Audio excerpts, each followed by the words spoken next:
Well, as you can see in this ditch, is very little water flow, and this ditch should have a pretty good click of water going through here. So obviously, somewhere this way, there's a pretty good beaver dam that has this backed up where water's not flowing through here. So we're going to try to find it, because if it backs up too much water, there's a lot of oaks and things in here that'll kill the trees in here. So we're going to try to find those beaver dams and tear them out and try to eradicate the beaver and try to get the water flow in and try to save some of these trees.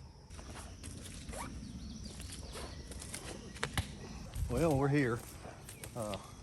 Pretty obvious this is where the beavers have decided to build their dam.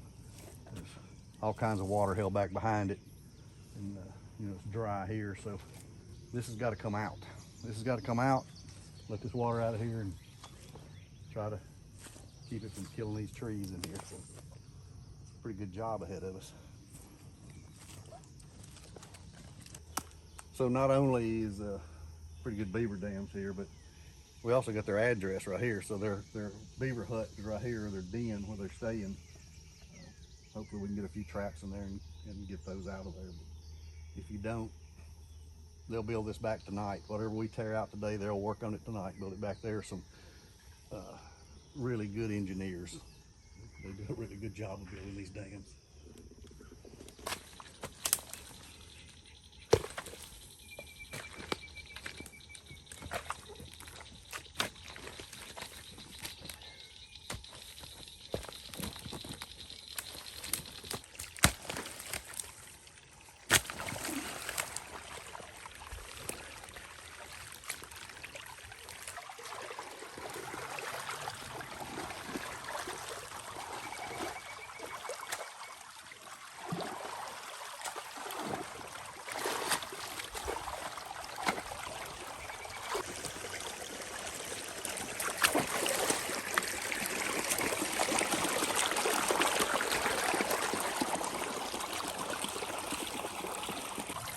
Well, it's been about 20-25 minutes, and if you kind of look at that cypress stump right there, you can see the water's dropped about 4 inches, and it's coming on out of here.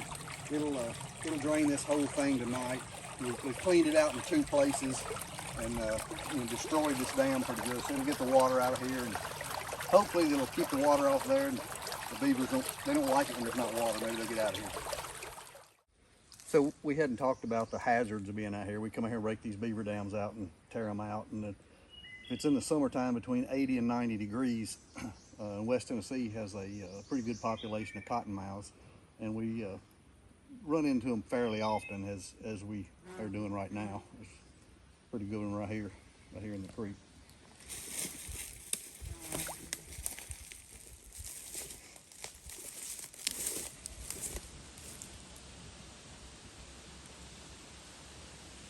Pretty good snake. I'm going to leave him alone and he'll leave me alone.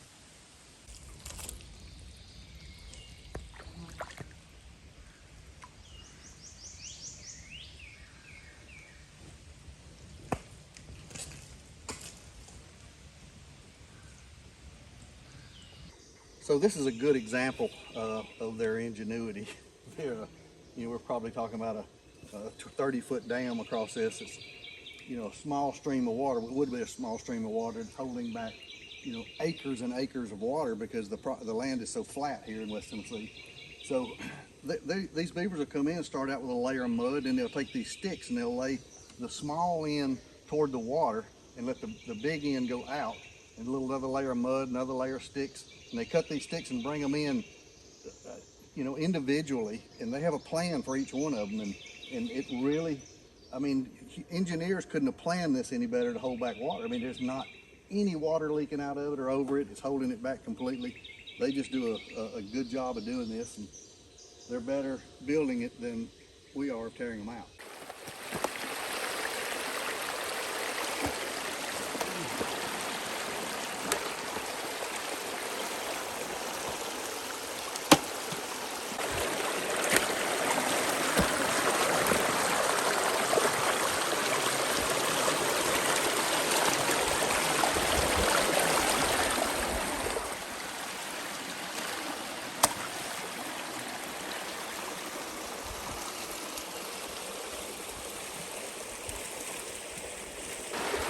Well, you remember this dam had held water back 3 foot above ground level there.